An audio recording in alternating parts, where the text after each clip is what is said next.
Sejam bem-vindos, pessoal.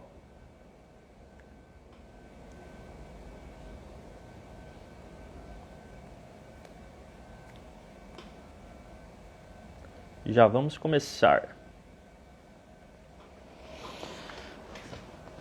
Estamos escutando bem, pessoal? Deem um joinha aí, por favor.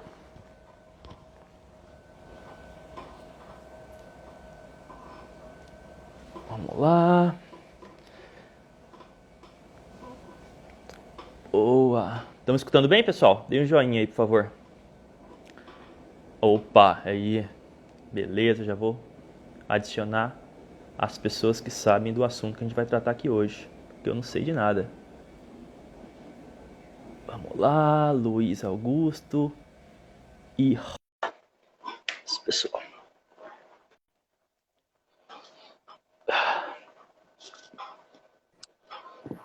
Primeiro já apareceu. Noite.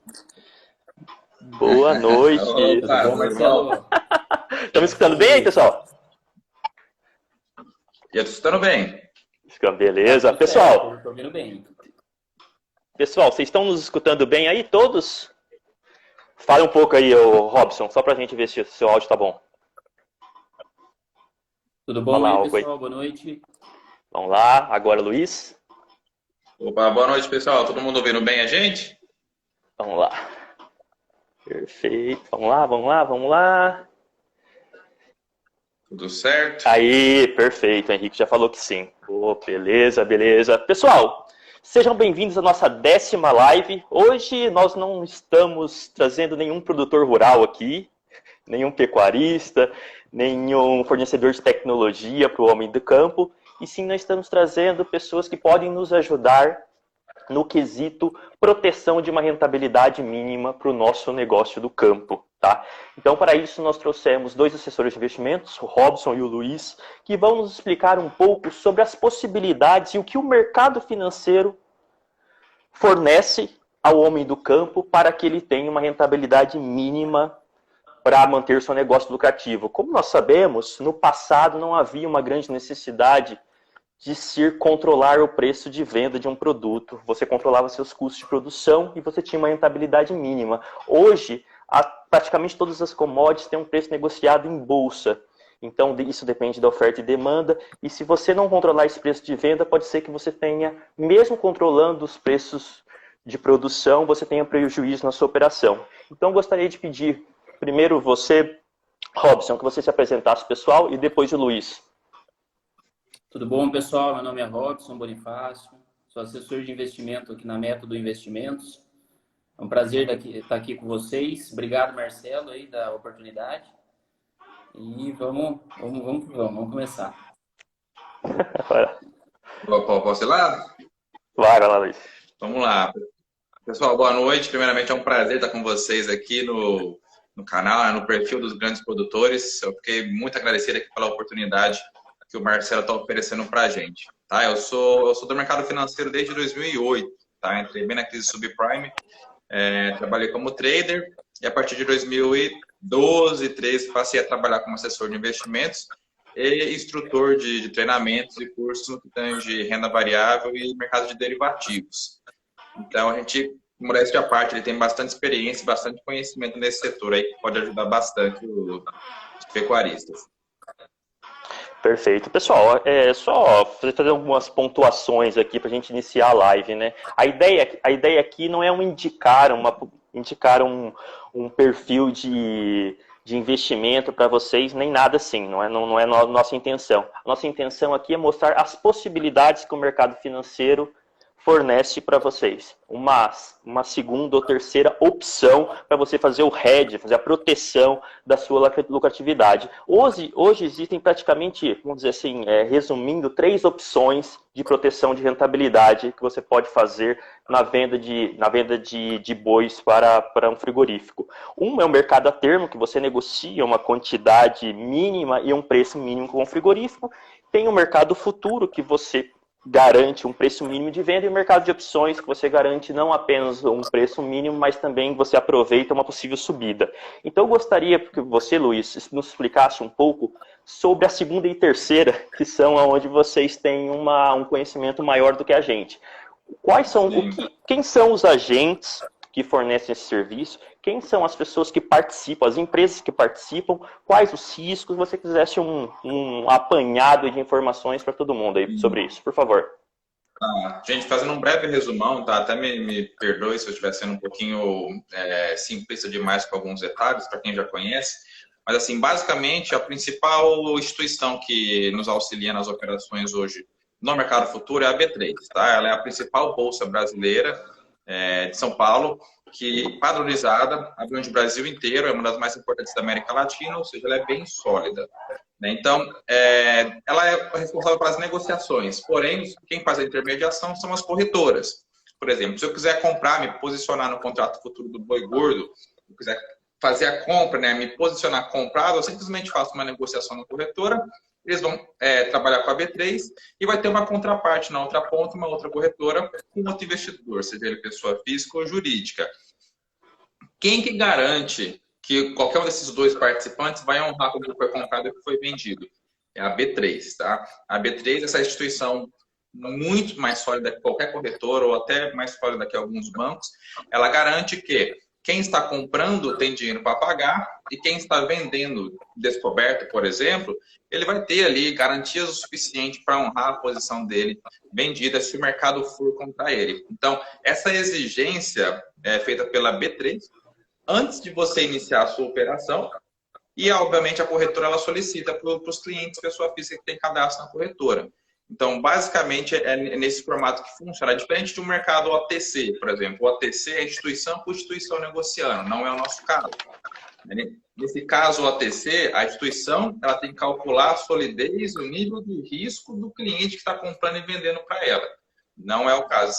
Todo esse trabalho é a B3 que faz aqui de forma bem, vamos falar assim, sistemática, bem rápida, até porque é tudo por meio de robôs. Um outro ponto que eu gostaria que você explicasse para a gente, Luiz, é sobre os prazos que você pode escolher para o contrato futuro. Tá? Então, como eu falei, pessoal, inicialmente existem duas possibilidades, contrato futuro e o mercado de opções. Algo que é muito interessante, que vocês têm que ficar muito atentos, é o prazo desse contrato futuro. Existem contratos futuros vencendo todos os meses. Então, eu gostaria que você falasse um pouco para a gente, Luiz, sobre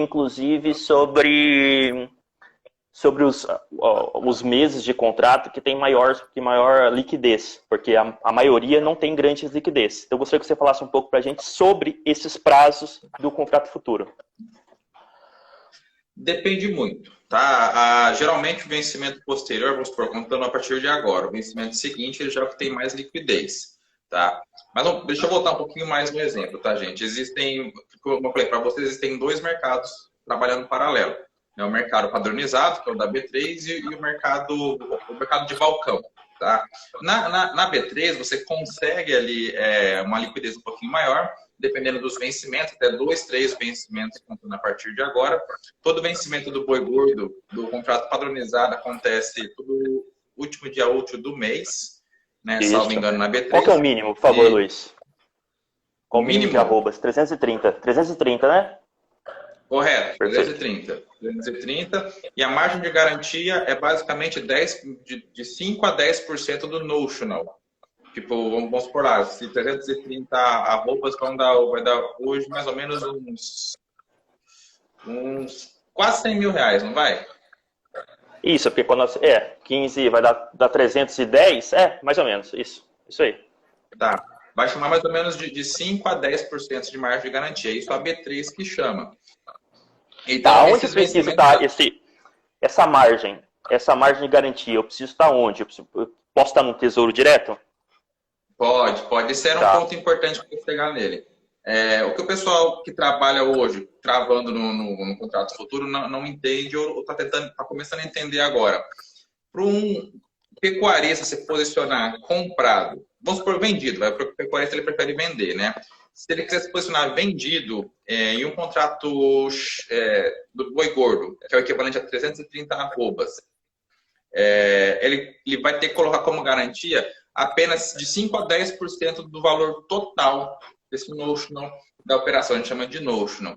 Isso pode ser em CDB, Tesouro Direto ou ações de outra empresa. Então, às vezes, o investidor, o pecuarista tem receio, vou deixar lá 5, 10 mil reais parado na corretora por nada, né? Porque o dinheiro vai ficar parado lá. Não, se tiver um CDB do banco, ou CDB na corretora, Tesouro Direto, de preferência na corretora, tá? Que você vai fazer a operação, ou ações, pode ser de Petrobras, de Itaú, de Gerdau, da Marfrig também, JBS, pode ser, não tem problema. Qualquer uma delas são aceitas como garantia na B3. Você colocou lá, eu tenho 10 mil ações de JBS. Se você tem essas ações compradas na corretora, nessa corretora você consegue já se posicionar em um contrato do boi gordo equivalente a 330 arrobas. Tá? Isso na compra ou na venda. Tá? Certo, certo. E uma outra pergunta, eu gostaria que você fizesse para a gente, no contrato futuro você não tem um custo para você iniciar esse hedge financeiro. Agora, nas opções, você tem um custo. Eu gostaria que você explicasse um pouco para a gente e fizesse uma analogia. Eu acho que a analogia mais simples de explicar isso é falando sobre seguro de carro. Por que o seguro de carro aqui em São Paulo é mais caro do que no interior, em Avaré, a cidade do Robson? Por quê? Porque existe... Então, eu gostaria que você falasse um pouco para a gente, tanto o que influencia nesse preço dessa opção. É tanto o prazo e também a oscilação do mercado. Por exemplo, a China vai lá e fala algo, encontrei indícios de Covid na carne brasileira. Isso afeta muito o preço. Eu gostaria que você explicasse um pouco para a gente sobre isso. Sim, com certeza. Não, qualquer descoberta, fato relevante, hoje ele vai impactar no mercado à vista, né? Seja as ações da Marfrig, por exemplo, isso aí você vai conseguir ver no gráfico, e principalmente no mercado futuro, no meio dos contratos do boi gordo. Até vários vencimentos posteriores. Mas o ponto importante que vai impactar, que faz diferença entre o contrato futuro e a opção, por que um você paga e o outro não? Basicamente, o contrato futuro, dependendo da operação que você realizar, você vai travar a sua posição assim. Ó. Se o valor da arroba subir, o produtor ele vai vender em seguida e não vai ganhar mais do que já está estipulado. Não vai passar disso. Se for lá, vou lucrar lá 100 reais, 50 reais por arroba, só um exemplo, tá, gente? Vai ser isso aí, não importa. Se a arroba for por 400 reais, do momento que você vendeu o contrato até o momento que você for finalizar toda a operação, o seu lucro vai ser aquilo ali. Ele não vai aumentar de 50 para 100. Tá? Por mais que você tenha produzido, gastado menos a produção. Só que na queda também é verdade. Se a arroba do boi gordo cair, você já gastou um valor para aquela produção, desde o bezerro, desde a aquisição do bezerro até, vamos supor, futuramente ali a venda, tem milho, tem vacina, um monte de coisa que você gastou, você já tem o custo. Então você sabe que se você vender por menos de 290 arroba, você vai ter prejuízo. Quando você vende o contrato futuro, não importa se ele vai para 295, 293, 250, 200 reais. Ele vai ficar travado na alta ou na queda. Você vai ter previsibilidade nesse caso. O melhor exemplo de previsibilidade é no contrato futuro. Nas opções é diferente. Dá para você montar estruturas. Acho que a gente não vai dar tempo de entrar nesse tópico hoje, porque ele é um pouquinho mais complicado. Nós vamos falar aqui, utilizar o exemplo que o Marcelo deu, da compra do seguro. O seguro ele é basicamente o seguro que você compra para um automóvel. O seguro ele é basicamente o seguro do automóvel que você vai lá, paga para não acontecer. Você não quer que aconteça. Mas se acontecer, na pior das hipóteses, total ou parcialmente você vai estar protegido. Porém, como você paga na entrada, você paga um prêmio, não tem chamada de margem, você não fica limitado. Você fica com a proteção aqui para trás. E o que o boi gordo subir de arroba de 300, 350, 400, estou só chutando, né? 500 reais, um exemplo, você vai pegar todo esse movimento. Você não fica de fora. E você fica protegido parcialmente. Por quê? Você paga, sei lá, no caso de Petrobras, vai pagar R$1, R$2 por ação no seguro. E você tem um prejuízo máximo de 2% dessa sua entrada, às vezes 3%. Se o mercado cair, se de 100%. É que isso não vai acontecer com a commodity, né? Mas vamos pegar umas ações aí, uma OGX, por exemplo, saiu de R$ 20 para zero. Demorou, mas foi para zero. Se isso acontecer, para quem comprou o seguro, ao invés de perder 100%, ele perderia 2%. Ele ia segurar 98% da posição. Essa mesma lógica, ela se aplica no boi gordo. Se você pegou, tem toda a sua estrutura física, onde o custo dela saiu para você, na ponta final, por R$ 290 a arroba. Se você quiser comprar uma put, que é o seguro, você vai pagar nele, talvez R$ 2, 3, 4, 5 reais por arroba. Eu estou chutando, tá, gente? Você vai ficar protegido, por exemplo, 100% abaixo de 290. 100% abaixo de 285. Dependendo do strike. Strike é preço, tá, gente? Que você selecionou. Então, se você selecionou, por exemplo, 280, o seguro vai ser mais barato. Se você selecionou o seguro que vai te proteger abaixo de 270, é mais barato ainda. Por quê? Você tem a distância de hoje, está 310, né? Arroba. Você tem toda essa distância para você tomando prejuízo. Quando você sobe o seu seguro para 290, a distância diminui. Então, se torna um seguro mais caro para você estar se posicionando. Então, a principal diferença seria essa, assim, na prática. Uma, você realmente paga na entrada. Dá para montar a estrutura na opção, mas normalmente você paga na entrada. E a outra, você não paga nada. Acontece simplesmente a chamada de margem, no caso do mercado futuro. Perfeito. Robson, fala um pouco... Não, pessoal, se vocês tiverem dúvida aí, vão colocando aqui. O Bruno já fez algumas perguntas aqui, a gente vai respondê-las daqui a pouco. Tá, Robson, eu gostaria que você falasse um pouco para a gente onde nós podemos verificar a liquidez desses contratos. A B3 disponibiliza isso para a gente? Fala um pouco para a gente sobre isso. Eu acho que isso daí, até eu acho que o Luiz vai conseguir falar melhor a respeito disso aí. Isso. Marcelo, normalmente, vamos falar, que nem a gente acabou avançando um pouco no assunto, mas quando eu estava falando do mercado padronizado, do paralelo, que é o OTC, o mercado de balcão, eu consigo verificar o nível de liquidez pedindo os strikes para a bolsa. Nesse campo aqui, a liquidez é um pouquinho menor, porém as quantidades operadas são bem maiores. Então, a gente consegue puxar ali e pedir liquidez. Agora, no mercado futuro, é muito tranquilo. Qualquer um de vocês que tiver conta em corretora, você vai abrir o home broker, vai abrir o gráfico, o book de ofertas, vai digitar ali o código BGI com vencimento desejado, ali você tem listado o book certinho. Se você colocar no gráfico, você coloca um indicador embaixo, que é no volume financeiro ou quantitativo, você consegue ver o número de negócio que aconteceu em cada dia anteriormente. Você já tem uma média. Aí você consegue visualizar ali futuramente quem está no book comprando e vendendo, e para você selecionar o vencimento desejado, se for desse mês, do mês que vem ou do mês posterior. Tá? Então tem essas duas diferenciações. Uma delas, mercado de balcão, eu peço liquidez na bolsa, para saber como é que está o mercado. O outro segmento é bem mais tranquilo, que eu consigo verificar na própria plataforma. Tá. Tem uma pergunta do Bruno aqui, ele fala indicação de corretoras para operar. Eu gostaria que você, obviamente você não vai indicar uma corretora, mas gostaria que você falasse algumas que fornecem serviço de compra de opções e mercado futuro do boi gordo. Vocês podem falar um pouco para a gente? Quem pode falar disso é o Robson, né? Isso. Hoje a gente está no escritório Método Investimentos, né, e a gente é credenciado a XP Investimentos.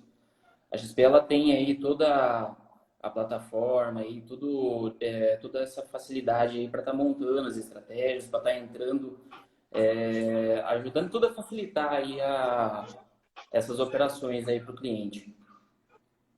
Nessa parte de rede agrícola, outra corretora que eu sei que também foi forte, mas talvez não tenha investido tanto em tecnologia, era a Nova Futura. Ela era uma corretora que começou, na verdade, no agro e depois criou setores ligados para o varejo ali na Faria Lima. Então, é uma das que eu conheço, que são mais antigas, porém a XP, né, porque a gente faz parte dela, ela vem investindo mais em tecnologia aí nos últimos anos e conseguiu até melhorar um pouquinho a liquidez por essa questão. Tá? Mas, gente, ó, via de regra, a maioria das instituições hoje trabalha. É mais uma questão mesmo de tecnologia e plataforma que vai facilitar a sua vida. Né? Que nem eu falei, questões de alocação de margem de garantia. Tem corretora que você tem que alocar na carteira certa, carteira 23, carteira 27, para não ter uma chamada de margem equivocada. A maioria das corretoras hoje oferece isso de maneira automatizada, entendeu? Porque é simples de fazer. Pode ser que tenha uma ou outra que não tenha isso. Então, pode complicar a vida da pessoa. Eu acho difícil. Eu não sei hoje de uma que não tenha. Mas eu digo assim, eu quero exemplificar com isso. Algumas que se importaram com uma questão mais de tecnologia para oferecer tranquilidade operacional para quem está mexendo com isso. E tem algumas outras que, infelizmente, não é o foco. Né? Sim.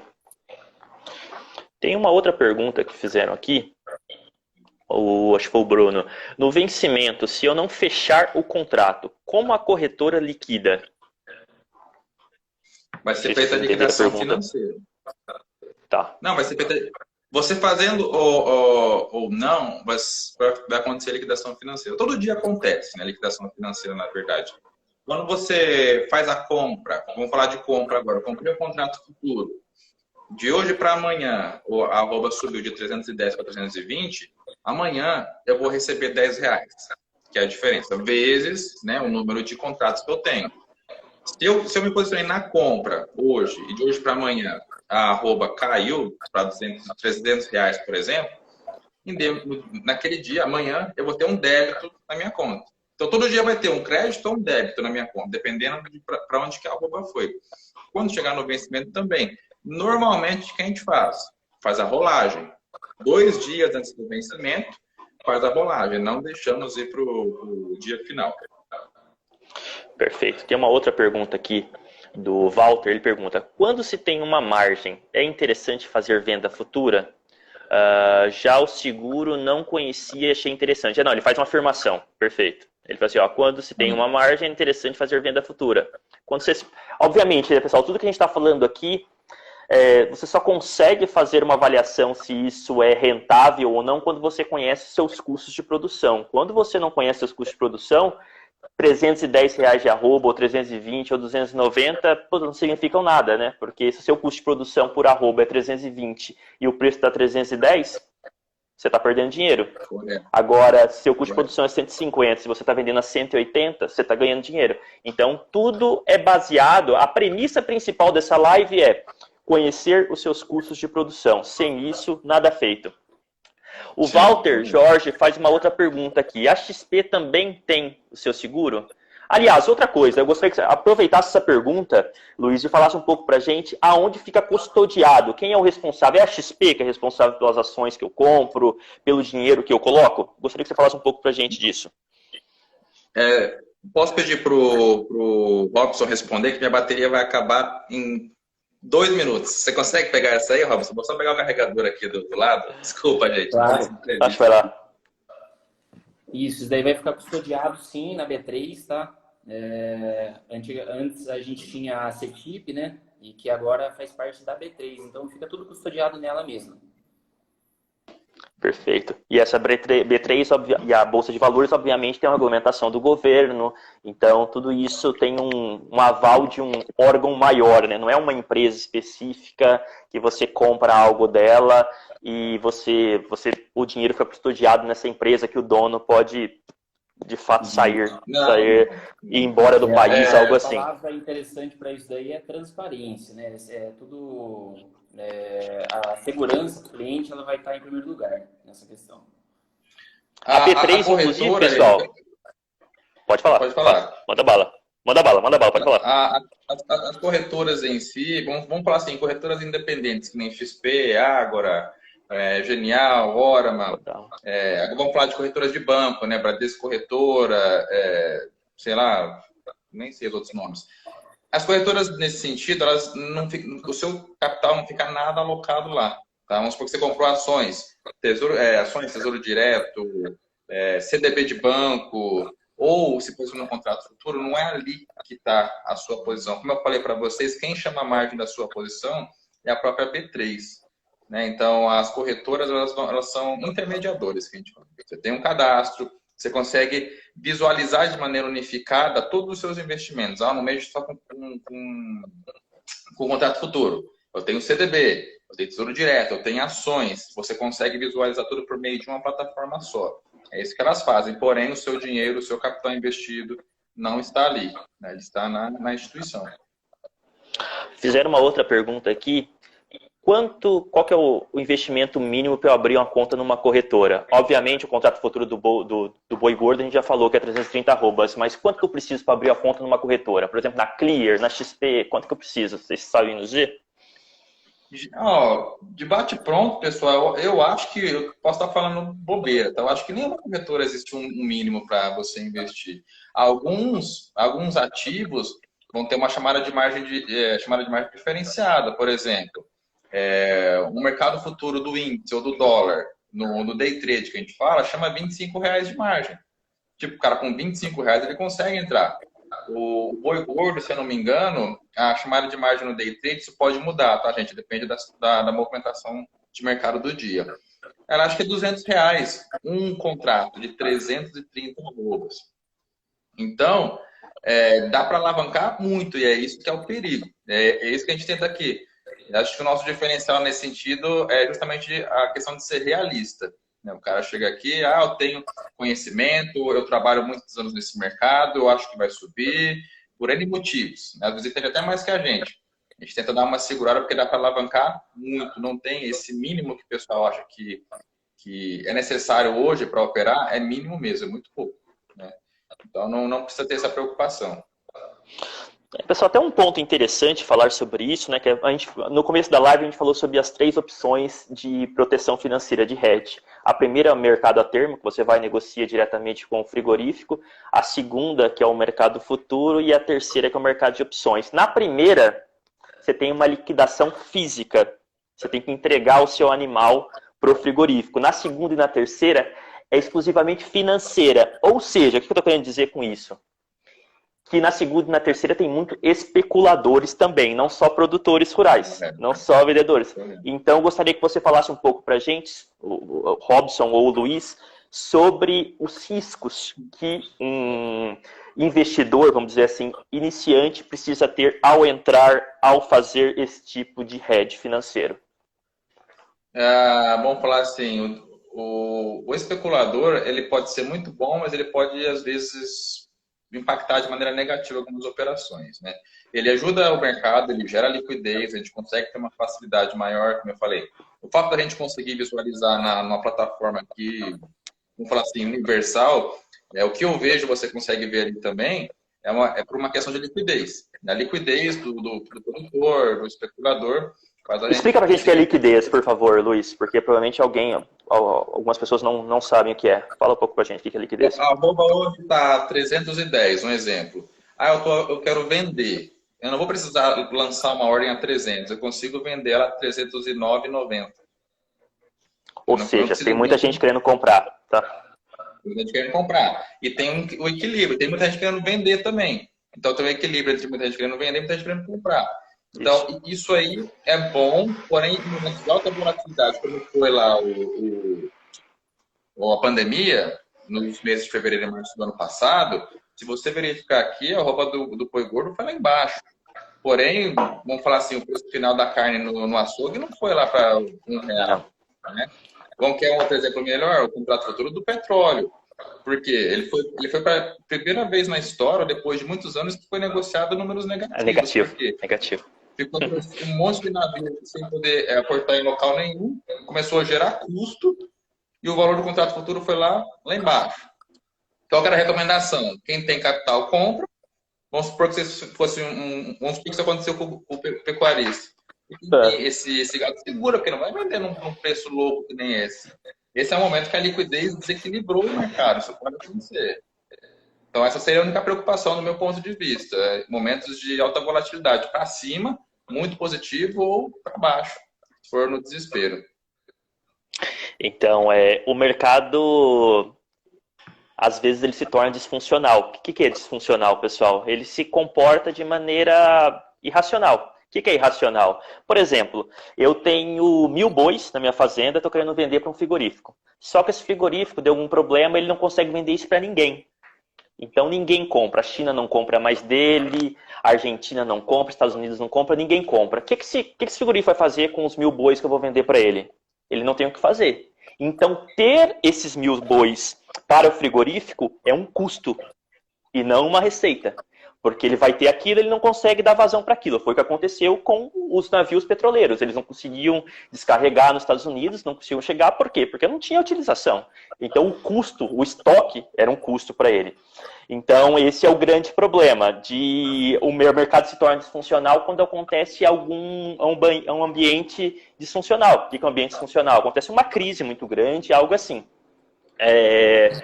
O Leandro Saraiva está comentando aqui, ó, com a Vale também tive um prejuízo doido. Ou seja, a Vale ia parar de produzir minério de ferro? Não ia, só que estourou as barragens, a credibilidade dela foi para zero, ninguém queria comprar Vale. Hoje a Vale está mais de R$100. De novo. Mas estoura uma barragem, tomara que não aconteça, né, pessoal? Mas estourar uma barragem amanhã, quanto que vai o preço da Vale? Provavelmente vai lá para os níveis pandemia, pré-pandemia. Olha lá, ó. Não, o Walter Jorge. Pode falar. Manda bala.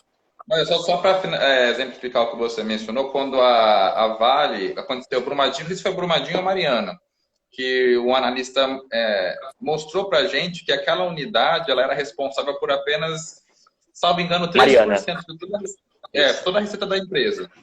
Aí você imagina que a empresa vai quebrar em 100%, vai para, sei lá, para quase zero, que nem era algum motivo desesperados, por causa de uma unidade que era responsável por 13%.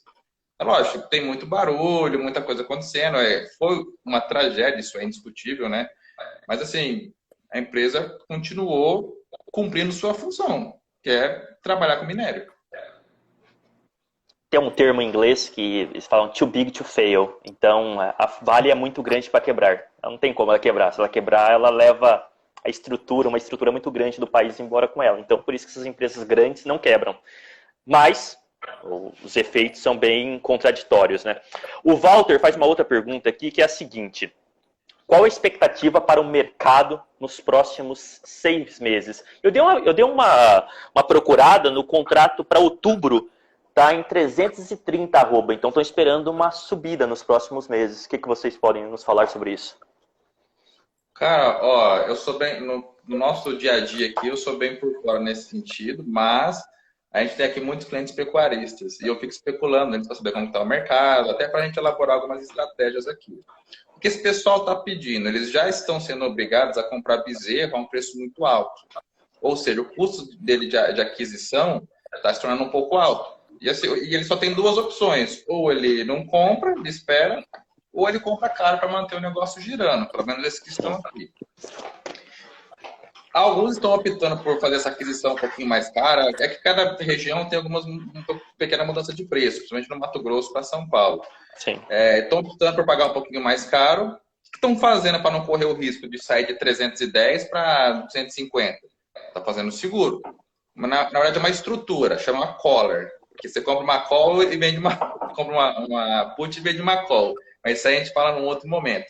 É uma estrutura que protege ele com um custo mais baixo e se continuar subindo mais um pouquinho, ele consegue ficar com uma margem maior ainda, né? Ao invés de simplesmente, por exemplo, no caso dele, como ele já está fazendo uma aquisição cara, se ele simplesmente vender o contrato futuro hoje, ele vai ficar no 0 a 0. O que subir daqui para frente ele não ganha nada e se cair ele fica protegido, mas também não vai adiantar nada.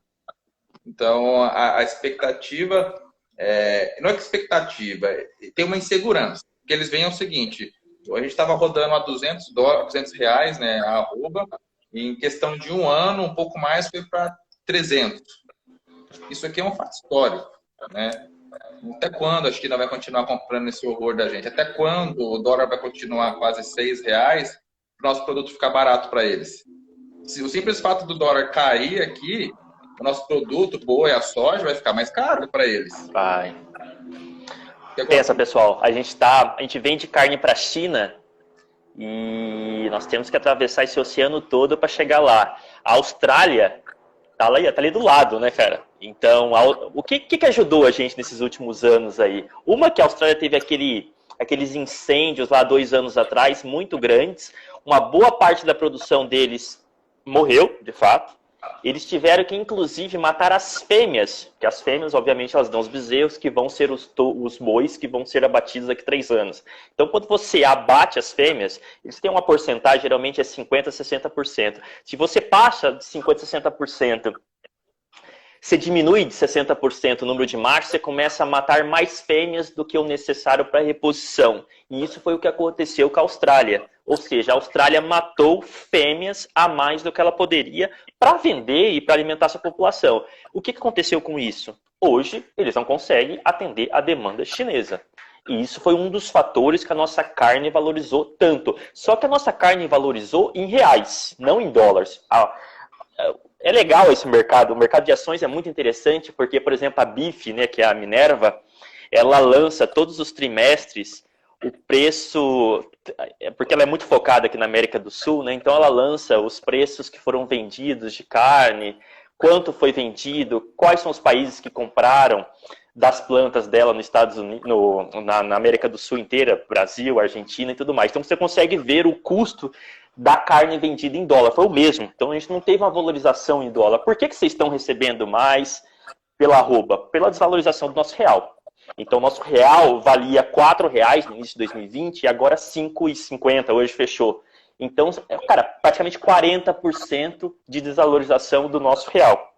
Então, por isso, nosso preço aumentou muito. A Argentina passando por diversos problemas, diminuição de produção. O único país que, de fato, teve um aumento no seu rebanho, um aumento não marginal na sua exportação de carne foi o Brasil. Então, às vezes o pessoal fala que Deus é brasileiro, né, cara? Mas eu até acredito, porque tudo que aconteceu nos últimos anos, cara, e a gente, essa onda de progresso que a gente teve, pelo menos na pecuária, nesses últimos anos, foi um pouco disso. Foi uma conjuntura do mercado internacional que ajudou muito a gente. Então, é muito interessante isso. Por isso que eu gostei de frisar isso, né? Porque não foi um aumento real no preço da carne. Nossa carne não está mais cara lá fora. Ela está mais cara para a gente em real, porque o nosso real desvalorizou muito. Então, todo esse progresso que a gente teve aqui, a gente deve muito dele à desvalorização do nosso real. Exato. Então, é isso. Então, é isso, pessoal. Vocês podem, inclusive, procurar nos resultados, por exemplo, da BIF3, que é a Minerva. Ela lança, todos os trimestres, ela lança o valor da carne que foi vendida em dólar. Vocês podem avaliar lá que a China e Hong Kong compram mais de 60% da nossa carne. A mesma coisa acontece com a Argentina. Então, a gente fica muito dependente da China. Então, qualquer oscilação, a China é uma ditadura. Então, qualquer oscilação que tiver lá, qualquer indício ou algo que eles lançam, dá uma desvalorizada muito grande na nossa carne. E como a gente depende, 70% da nossa exportação é para eles, então a gente fica muito dependente desses caras, tá? E, obviamente, né, 75% da produção de carne brasileira é para consumo interno. Então, a economia se aquecendo, a tendência é que nós comamos mais carne. Então, por exemplo, eu fazia churrasco uma vez por mês, agora eu vou fazer 2 vezes por mês. Só nisso já dobra meu consumo de carne.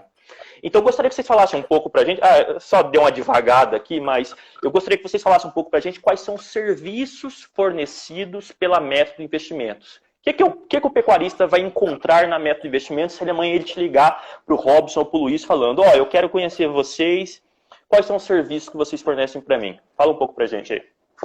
Você quer falar, Robson, essa parte? Vamos lá.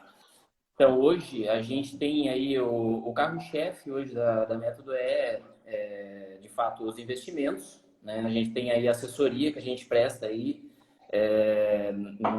em investimentos em geral. Né? O escritório é especializado aí em opções. Então, é um dos detalhes aí que a gente comentou hoje, né? Que a gente chama de seguro para o cliente. E hoje também a XP, né, no caso, ela disponibiliza aí seguro, previdência. A gente está atendendo o cliente aí de uma forma bem geral aí nesse quesito. A XP vem disponibilizando também cartão de crédito. Então, tá sendo bem interessante para poder atender o cliente de forma geral mesmo. Sim. A XP, por exemplo, ela começou lá, vamos falar em 2007, assim como nós aqui, um escritório pequeno focado em renda variável, né? Só que hoje, graças a Deus, nós não somos tão pequenos como eles eram lá em 2007, se eu não me engano. Ele foi evoluindo e, obviamente, quando se tornaram corretoras, trouxeram mais serviços, aí veio os CDBs de banco, que é a parte de renda fixa, aí, que mais? A parte de futuros, foram abrangendo cada vez mais até a parte de fundos, começaram a entrar com a parte de gestão, que eles fazem também a parte de gestão, de patrimônio. Então, e como o Robson falou agora há pouco, agora está entrando no setor de crédito, que também serve para financiar quem tem capital investido. Então, assim como um banco faz, um personalité faz, ele pega o seu patrimônio lá investido e transforma em crédito para você gastar do jeito que você quiser, hoje a corretora está trabalhando da mesma forma, no caso da XP. Então, aí tem os escritórios, que somos nós, por exemplo, da Método, que temos mais foco nas operações. Quais são essas operações? Mercado de ações, mercado futuro, seja ele mini índice, mini dólar, futuro de commodities, derivativo, seja ele ligado ao mercado de ações ou ao mercado futuro. Por essa questão aí de ligado à renda variável, o nosso escritório ele é bem especializado. Além desse mundo de serviços aí, que é a casa de previdência, planejamento sucessório, toda essa parte a gente faz também, questões tributárias ligadas ao investimento, né? A gente consegue auxiliar bem o pessoal nesse sentido.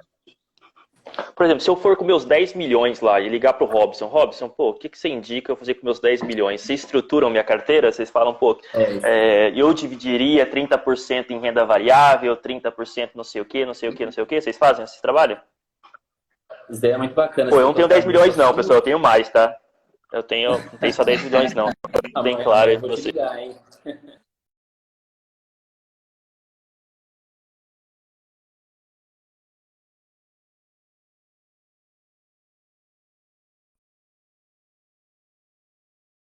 Aí de acordo com... Oi? Acho que deu uma travada. Vocês estavam me ouvindo? Eu tô ouvindo. Pode seguir. Então, de acordo com cada perfil, a gente pode oferecer o portfólio ali de acordo com o objetivo do cliente, né? Então, a gente vai dar um atendimento personalizado para cada tipo de cliente que vem para a assessoria hoje. De certa forma, nesse sentido personalizado que o Robson falou, é o seguinte, não é só você chegar, o investidor chegar aqui, o que você tem para mim? Né? A gente até pode ter algumas carteiras padrão, enfim, só que não é mais recomendado. Né? Hoje o diferencial, vamos falar assim, das corretoras está justamente nessa questão de fazer algo adequado para o seu perfil. Se você é um cara muito agressivo, eu coloco você numa renda fixa, lá no CDBzão de banco, uma LC ou LCA, o cara vai me xingar, fala, Luiz, esse negócio é muito fraco, eu sou agressivo, não é isso que eu quero para minha vida, eu vou deixar meu dinheiro aí 30 anos e vou ganhar merreca, ainda mais que você dê baixo do jeito que tá. E da mesma forma, um cara conservador, se ele chega aqui e a gente coloca ele em ações, por exemplo, ele não dorme. Ah, Luiz, que é isso? Que loucura é essa? Sobe e desce aí, todo dia meu dinheiro tá subindo e descendo. Então, independente do valor que o investidor tiver, a gente vai trabalhar em cima de uma diversificação. É lógico, o cara que tem menos patrimônio, menos capital para investir, agora falando de investimentos, ele vai ter um leque um pouquinho menor de alternativas, fica até mais fácil. Agora, o cara que tem um patrimônio maior, independente de quantos milhões seja, é uma obrigação, se torna até um pouquinho mais trabalhoso fazer assim, mitigar risco. Né? Quando o cara tem muito patrimônio, a gente quer proteger. O cara que tem um patrimônio menor, ele quer fazer crescer. Né? O maior, ele só quer proteger, ele só não quer perder e ganhar o dinheiro. Então, esse serviço dá para fazer nesse sentido. Tá, o Walter Jorge, ele comenta, na minha visão, a China não resolveu seu problema na suinicultura, vai necessitar de proteína vermelha e vai importar menos milho e farelo de soja, que vai limitar o confinamento e o preço do milho. Então, o que aconteceu, Walter, também, é que com a peste suína tiveram que abater muitas matrizes suínas. Tá? E tem um outro problema, que eu vi uma matéria, falando que essa foi a primeira geração de chineses que teve acesso à carne vermelha desde os primeiros anos de vida. A primeira. E como vocês sabem, quem experimentou carne vermelha não se contenta apenas com carne de frango e carne suína. Então a tendência é que esses chineses que saíram da infância, né? Eram crianças, estão virando adultos agora, a tendência é que eles continuem comendo carne para sua vida toda. Então, acho que a tendência a longo prazo é a China continuar sendo o maior consumidor de carne por muitos anos. Por muitos anos, não tem como. A Índia não come carne, não carne vermelha, a maioria da parte da população. Então, é a China mesmo.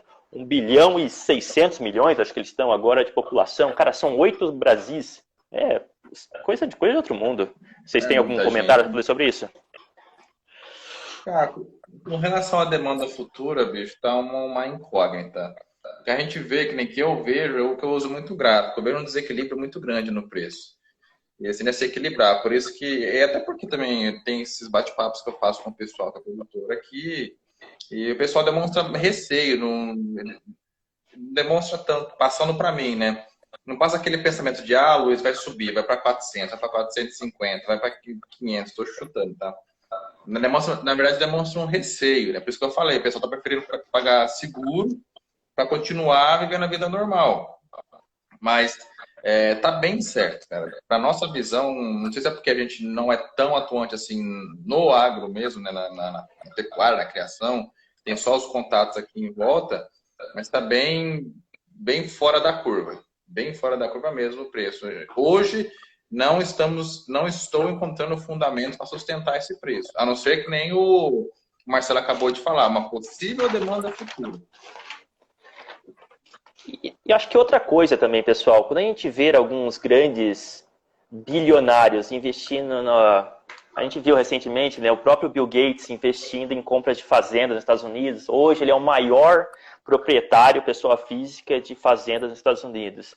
Um cara desse, cara, tem acesso a informações que nós nem sonhamos em ter, tá? Ninguém tem acesso a informações que um cara desse tem. Ele vive numa casta tão superior, que o acesso à informação primeiro chega nele e depois vão para os jornais. E ele escolhe o que vai para os jornais, né? Então, cara, um cara desse não está investindo em propriedades rurais por acaso. Obviamente, ele tem o conhecimento de alguma demanda futura. Obviamente, ele não está comprando por acaso. Porque assim, né, o preço das terras em geral, você acompanha os anos, ele acompanha a inflação. Não tem nenhum grande salto. Um cara desse é acostumado com as ações da Apple, que valorizam, cara, acho que estão nos últimos 10 anos valorizando mais de 15% ao ano. Cara, é coisa assim, sensacional, sem risco, praticamente risco zero. Então, um cara desse, ele estar investindo em terras, que é algo que tem seu valor valorizado pela inflação apenas, tem algum indício forte aí, que tem alguma coisa que a gente não está vendo. Não dá nossa. Não. Ó, o Geraldinho pergunta: hoje temos uma espécie de dependência da China. Espécie não, a gente tem a total dependência da China. Observando o conjunto de commodities como pecuária, existe alguma previsão de baixa para essa demanda?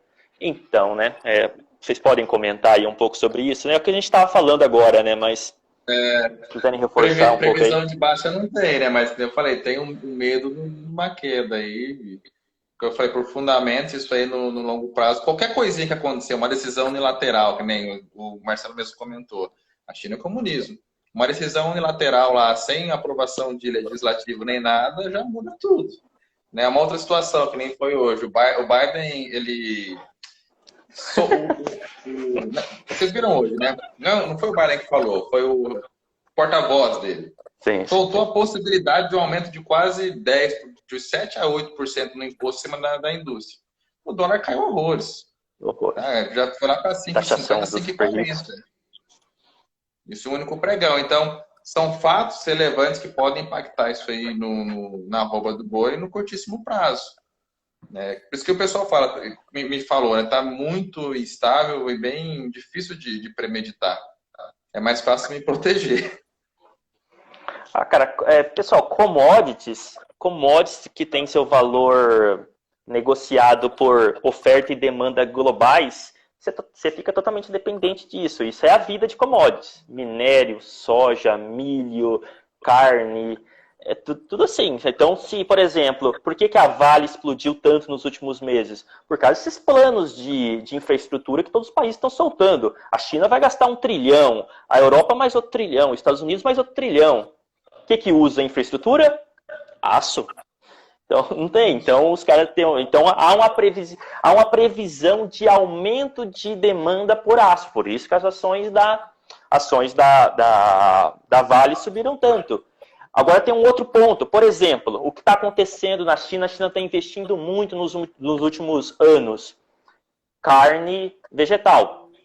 Então, por exemplo, se a China amanhã lança uma notícia doida falando, ó, a gente vai investir trocentos bilhões de dólares em carne vegetal. O que acontece com o preço da carne vermelha? Nossa, cai.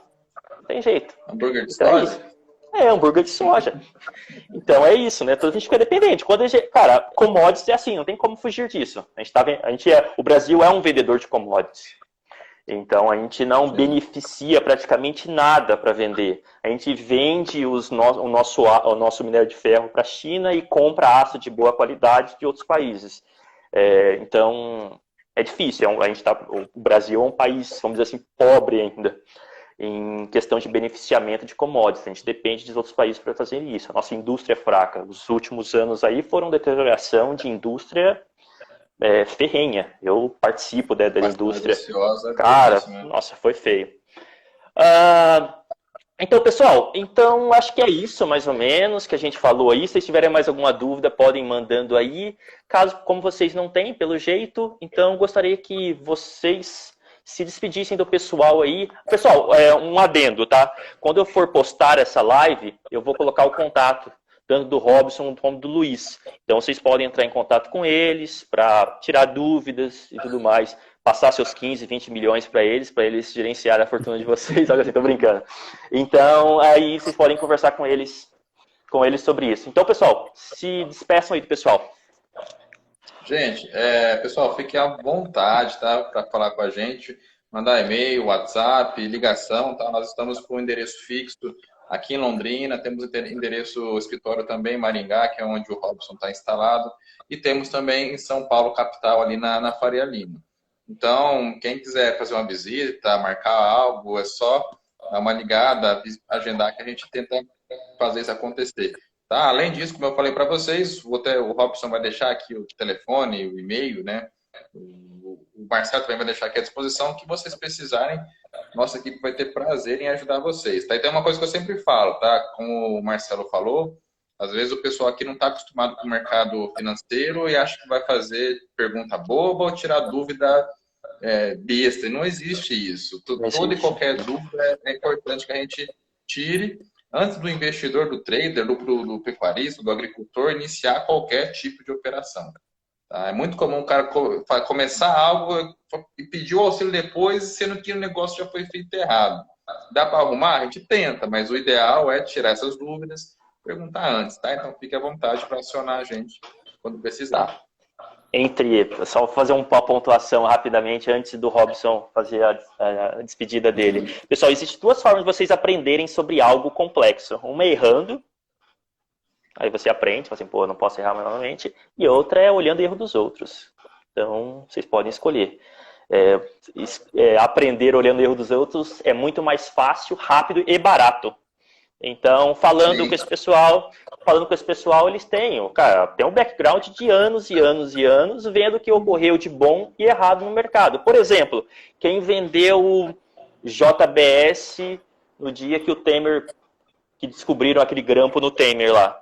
Pô, aquele dia o cara perdeu muita grana. Então, por exemplo, se o cara segurou, fala assim, pô, quem tinha um conhecimento um pouco maior do mercado, sabia, né, que a JBS é muito grande para falir. Não tem como a JBS falir. Então, as pessoas segurou. E entra num bolo de situações, de reportagem, de loucura, de carne de papelão, de não sei o que da mortadela. E não condiz com o fundamento. Você conversava com o pecuarista. Os caras estão comprando, e, no mínimo 1.000 cabeças por operação. Não estava quebrado, não ia quebrar. Não ia. Vai lá, Robson. Bom, pessoal, obrigado aí, viu, pelo tempo de vocês. Espero ter agregado aí a vocês a live.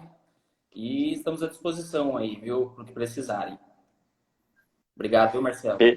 Beleza. Pessoal, faça uma pose aí para tirar um print para a gente colocar como capa da live. Vai lá. Deixa eu me ajeitar aqui que eu tô perto da tomada. Não tô no lugar mais adequado. Vai lá. Assim mesmo. Boa, foi.